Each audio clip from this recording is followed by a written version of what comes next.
Nuevamente estoy con ustedes presentando otra aeronave histórica, en este caso el Hawker Hurricane. El Hawker Hurricane, o Huracán en español, fue un caza monoplaza británico diseñado en los años 1930 por la Hawker Aircraft para la Royal Air Force, conocida también como la RAF. Fue el primer caza monoplano británico y el primero en entrar servicio, seguido posteriormente por otra aeronave muy conocida como lo fue el Supermarine Spitfire, un año más tarde. El diseño de los años 30 evolucionó a través de varias versiones y adaptaciones, dando como resultado una serie de aviones que actuaron en distintas funciones como cazas interceptores, cazabombarderos y aviones de apoyo cercano.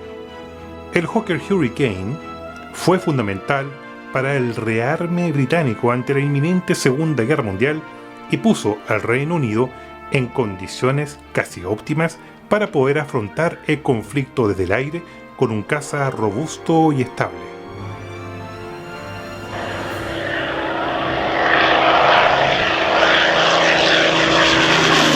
Como caza, el Hurricane tenía algunos inconvenientes. Era más lento que el Spitfire 1 y 2 y que el mismo Messerschmitt Bf 109E, su principal enemigo alemán. Sus gruesas alas comprometían la aceleración, aunque tenía un radio de giro menor que los otros aviones. A pesar de estas diferencias contra el Bf 109, este avión le ganaba, por ejemplo, cuando había combates en baja altitud, casi al ras del suelo. O sea, era muy fácil verlo en la Segunda Guerra Mundial persiguiendo aviones alemanes a ras del suelo, sin ningún problema.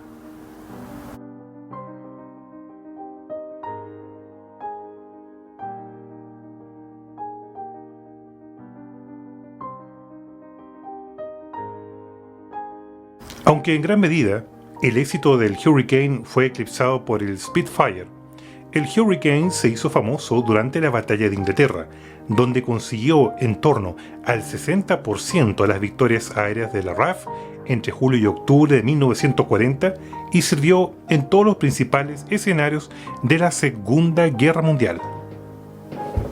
De esta aeronave fueron construidas 14.231 unidades hasta que finalizó la Segunda Guerra Mundial en el año 1945, incluyendo cerca de 1.400 aviones que se fabricaron en Canadá por la empresa Canadian Car Foundry y unos 3.000 ejemplares entregados a la Unión Soviética y otros 1.200 convertidos en Sea Hurricane, otra versión de este fabuloso avión.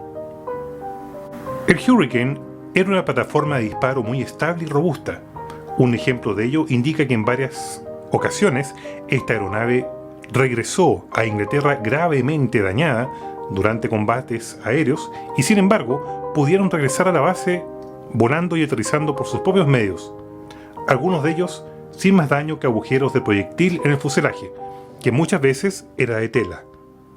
Esta parte del fuselaje, por lo general, era de tela en estos aviones. El tanque de combustible, que estaba ubicado inmediatamente en el espacio que había entre el motor y la cabina, causaba graves problemas a los pilotos con quemaduras cuando este tanque era alcanzado por los disparos de los enemigos. Uno de los problemas que aquejaba al Hurricane es que sufría cortes de alimentación de combustible cuando el avión era sometido a fuerzas G negativas.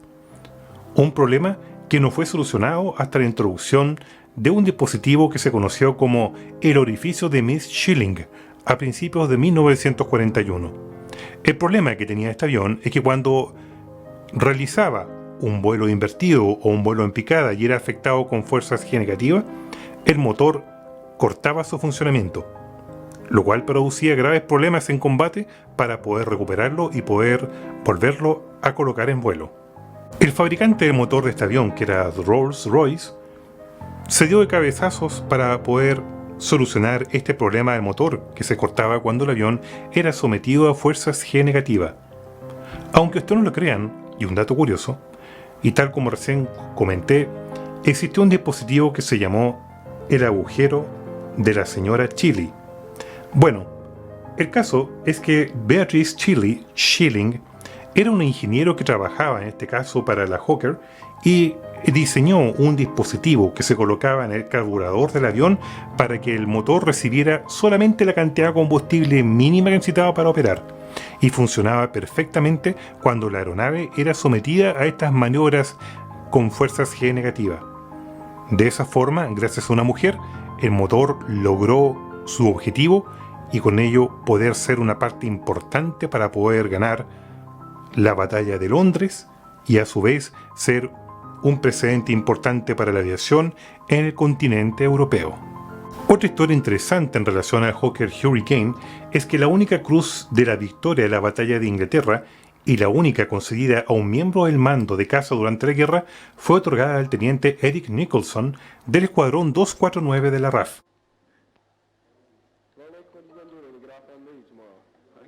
Como resultado de la acción del día 16 de agosto de 1940, su sección formada por 3 cazas Hurricane fue atacada desde arriba por cazas pesados bimotores Bf-110. Los 3 aviones fueron alcanzados simultáneamente, Nicholson gravemente herido y su Hurricane, dañado y envuelto en llamas, iba cayendo.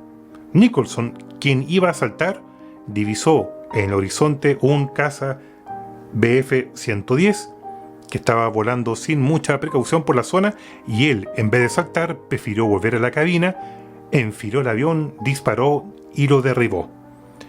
De esa forma se produjo una de las grandes hazañas de la Segunda Guerra Mundial. Lamentablemente, Nicholson falleció un año después, cuando, siendo observador de un bombardero Liberator B-24 de la Royal Air Force, el avión fue alcanzado por aviones enemigos y lo derribaron. Como datos técnicos les puedo informar que esta aeronave constaba con un solo piloto, tenía una longitud de 9.58 metros, una envergadura de 12.19 metros, una altura de 3.99 metros con el tren de aterrizaje extendido. La superficie alar era de 23.97 metros cuadrados y la planta motriz era un motor V12 Rolls-Royce Merlin que podía ser la versión 2 o 3. La potencia de este motor era de 1030 HP. La hélice, que en las versiones 2 de este avión, como la que poseo en este video, era una hélice tripala metálica de velocidad constante y paso variable de la marca de Havilland o bien Rotor. La velocidad máxima que podía tener el Hawker Hurricane era de 512 km por hora. El techo de vuelo máximo era de 10.100 metros. Estaba armado también con 4 cañones Hispano Mk2 de 20 milímetros. Los cañones iban montados donde están estas franjas rojas en este modelo. Probablemente este diecast fue desarrollado considerando ya la versión desarmada de esta hermosa aeronave.